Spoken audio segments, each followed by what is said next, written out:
मुख्यमंत्री माझी लाडकी बहीण योजनेचा दुसरा टप्पा याचीसुद्धा आज या ठिकाणी बैठक झाली। पालकमंत्र्याच्या अध्यक्षतेखाली जी समिती आहे त्याची 1,87,000 प्रकरणं आजच्या बैठकीमध्ये छाननी करून आपण मंजूर केलेली आहेत।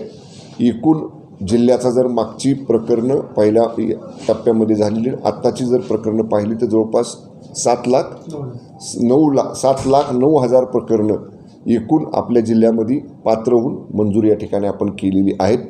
मुख्यमंत्री लाडकी बहीण योजनेमध्ये पात्र झालेल्या महिलांची संख्या सांगितली, मात्र अपात्र 8-9,000 किरकोळ आहेत। टेक्निकली काय, काहींचे फोटो नाहीत, काहींची नावं चुकलीत, पण ते सुद्धा आमची यंत्रणा बसवलेली आहे। मी 8,000च अपात्र आहेत दुसऱ्या यादीत आलेले, पण ते 8,000 म्हणजे जे समजा उत्पन्न जास्त असेल वगैरे तांत्रिकच अडचण असेल तर ते पात्र होणारच नाहीत।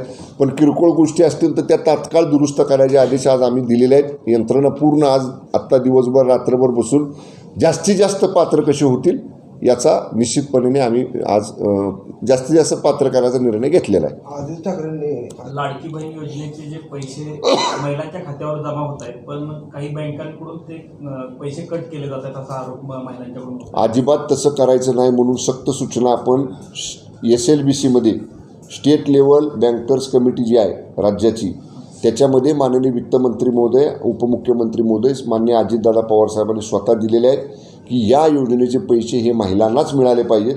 इतर कुठल्याही खात्यात ते वर्ग करता येणार नाहीत, इतर कुठल्याही कर्जात ते जमा करता येणार नाहीत।